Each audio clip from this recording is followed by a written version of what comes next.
ज्यादा बड़ा करना है तो भूल जाइए आध घंटा। आप जग गए तब से काम पे लग गए। जिस दिन आपको डर लगने लगेगा ना कि बहुत पढ़ना है, समझिएगा आप सफलता के रास्ते में। जिस दिन डर नहीं लगेगा ना आपको, अरे हो जाएगा मेरा, आप भी जाएंगे होलसेल में।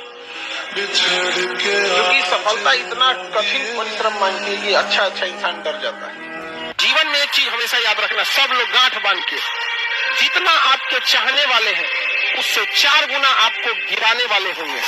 ये हमेशा जीवन में याद रखना। हमको लगभग 20 मिलियन लोग चाहने वाले हैं, तो 20 चौक को 80 मिलियन लोग गिद्ध दृष्टि से देखते होंगे कि एक मौका मिल जाए, इसको जमीन में न गाड़ दे तो कहेगा, लेकिन मौके नहीं मिलते हैं।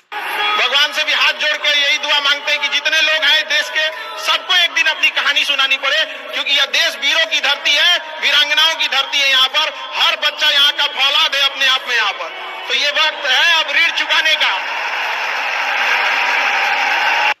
अगर दुख न आए ना, इंसान अपने आप को भगवान समझ बैठेगा, अपनी औकात भूल जाएगा इंसान। कोरोना आके हम लोग को हमारी औकात दिखा के गया था कि कितनों पैसा वाले हो जाओगे, कितनों बड़े हो जाओगे, औकात में रहना, 2 मिनट में सब शांत हो जाएगा। प्रकृति अगर घूम गई तो आप दिखते कैसे हैं, आपका रूप रंग कोई कुछ ना पूछने वाला है। आप अगर सक्सेस हो गए तो सिकंदर, नहीं तो बंदर, आपकी वैल्यू गिरा देगा लोग यहाँ पर। इसलिए जब भी आपको कभी टेंशन फ्री लगे ना, तो एक बार आईने में देख लीजिएगा और खुद से कहिएगा तुम लड़का हो, इतना है तुमको पूरा। परिवार, समाज, घर द्वार, छोटे भाई बहन, बहन की शादी, बाप का कर्जा, खेती, बाप की बीमारी, माँ का सपना, सब चीज लेके खींचना। इतने आराम से नहीं होगा। True reality but very harsh. आपकी इमोशंस को समझने वाला कोई नहीं। जब ये लगेगा ना आपको कि आज तो हम खा ले रहे हैं, 2-3 दिन बाद नहीं खा पाएंगे, पर ना आज आपको थोड़ा दूर जाना पड़ता है, ऑटो में बैठ के चले जाते हैं, पैसा धाए से दे देते हैं। जिस दिन ये स्थिति देखनी पड़ेगी ना, यार गांधी मैदान हम पैदल जा सकते हैं, पैसे नहीं है मेरे पास, 10 रुपए नहीं दे पाएंगे, 10 रुपये अगर रहेगा तो हम एक दिन खाना खा लेंगे, सब्जी ले आ लेंगे। जब ऐसी स्थिति रहेगी ना, तो आपको सामने से भी कोई कहेगा ना हम बतियाते हैं, हम आपसे पसंद करते हैं, तो कहेगा भैया हमारा अपन हालत ठीक ना है, आप दूर हो जाओ भाई। आप खुद बच के रहिएगा, क्योंकि कहीं पोल ना खुल जाए। समझ में कि नहीं आ गया? अगर अच्छा लड़का रहेगा या अच्छी लड़की रहेगी, कोई फर्क नहीं पड़ता है जॉब में है या बेरोजगार है। अच्छे लोग अच्छे ही रहते हैं, उन्हें कभी भी नौकरी या पैसे के तराजू पे नहीं तोलना चाहिए। बहुत से ऐसे बेरोजगार लड़के मिलेंगे ना, जो लाख गुना अच्छा व्यवहार, उन आईएएस पीसीएस से अच्छा उनका व्यवहार होगा। कुछ इतने घमंडी लोग मिलेंगे ना, तो जब बोलोरो खरीद तो उठेगा। तो जरूरी पैसा और नौकरी नहीं है, जरूरी एक अच्छा इंसान है, और अच्छा इंसान हमेशा अच्छा ही रहेगा, चाहे जिस परिस्थिति में रहे। पढ़ाई को वैसे कीजिए जैसे नोट गिनते हैं। पैसा कोई गिन रहा है, मजाल कोई इसका कंसंट्रेशन खराब कर दे, डांट देगा 2 3 4 5 6 7 8 दुख की बात यह है कि समय बहुत कम है, लेकिन सुख की बात यह है कि अभी भी समय है। लेकिन समय के पास इतना समय नहीं है कि आपको दोबारा समय देगा। वक्त नहीं लगाइए आपको यह निर्धारित करने में कि क्या करना है, वरना वक्त निर्धारित कर देगा आपका क्या करना है। दुनिया पूजती है सक्सेस को, यहाँ सक्सेस की ही पूजा है। 1 नंबर से छट जाओगे ना, 1 नंबर से तो कोई ना पूछने वाला है। महज 1 नंबर, वो 1 नंबर से थोड़ी छटा है, वो इसलिए छटा है कि सीटें कम थी। अब सोचो कोई विद्यार्थी 1 नंबर से छट रहा है, कुछ मत करो। जो सीट 1000 है ना, बस उसको 1500 सीट करो, फटाक से सेलेक्ट हो जाएगा। वो छटा ही नहीं है, वो कमी थी जगह की, कमी थी जगह की। लेकिन समाज इसको समझेगा। आपको लाभ होता है जब आपकी पहली पीढ़ी पढ़ती है, तो केवल और केवल आपके परिवार को फायदा होता है।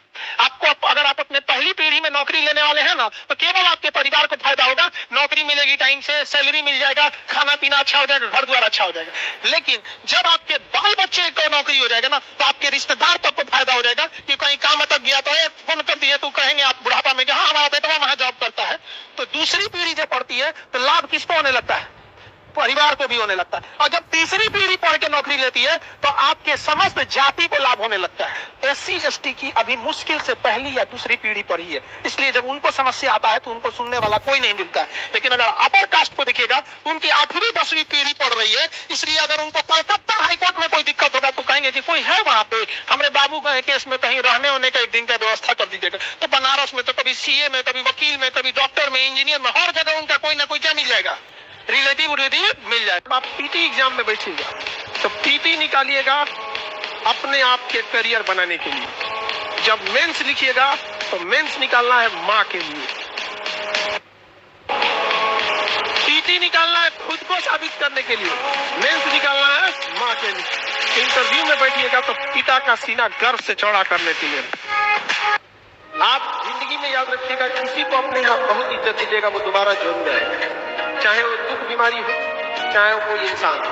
सबसे खराब गरीबी जानते हैं कौन होती है? मेंटल गरीबी, सबसे खराब मानसिक गरीबी होती है। आप देखिएगा आपके समाज में कुछ ऐसे गरीब लोग मिलेंगे जिनका आप संस्कार, शिक्षा के प्रति समर्पण देख के आप दंग रह जाएंगे कि ये लोग आज नहीं तो कल इनका समय बदल जाएगा।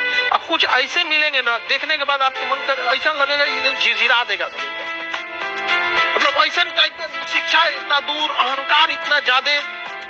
तो कई बार ऐसा देखेगा ना, कई आदमी एकदम खानदानी दर खानदानी चलते आ रहा है। और कुछ ऐसे मिलेंगे जो गरीबी थे लेकिन एक समय आएगा तो क्या होंगे, अपनी गरीबी को बदल देंगे। तो आप सब लोग में भी कहते हैं, देखिए पैसे से गरीब इंसान ज्यादा देर गरीब नहीं रहता है, लेकिन मानसिक गरीब इंसान हमेशा हमेशा के लिए गरीब हो जाता है। कि कहीं फ्री में मिल रहा है तो लूट के रख लो, कहीं हमको कोई नहीं देख रहा है तो कामे मत करो।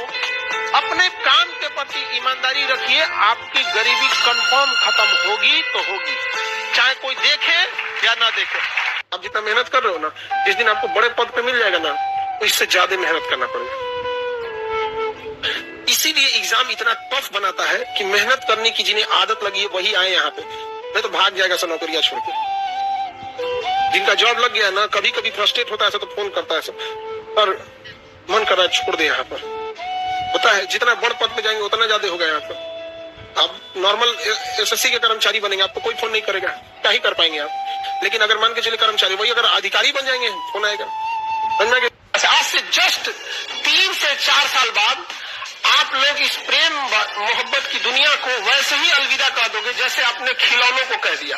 आज आपको कोई लाख अच्छा खिलौना देगा, आपको पसंद आएगा? क्या कहिएगा, अरे बच्चों की चीज हटा जाइए। आज से जस्ट 3-4 साल के बाद आपको कोई कितना बढ़िया रहे, कोई कितना मुस्कुराए, निकल यहाँ से, माता पे टेंशन निकल यहाँ से, दुनिया का कितना है। लेकिन क्या है ना कि यही 3-4 साल जो आपका बचा हुआ है, ये डिसाइड करेगा कि आपकी पूरी जिंदगी कैसी होगी। और ये जो इंसान 3-4 साल भी अपने आप को कंट्रोल नहीं कर सकता है, फिर पूरी जिंदगी समाज उसे कंट्रोल करता है। फिर समाज की लात सुनते रहिए, ताना सुनते रहिए यहाँ पर। इसलिए ये 3-4 साल आपको क्या करना है, कंट्रोल। इसका घर नहीं है ना, उससे पूछिएगा जब बादल गरजता है तो बेचारे को क्या बीतता है। इसका कच्चा मकान है, छत में आंगन छत नहीं है, क्या बीतता है बेचारे, रात कैसे बीतता है।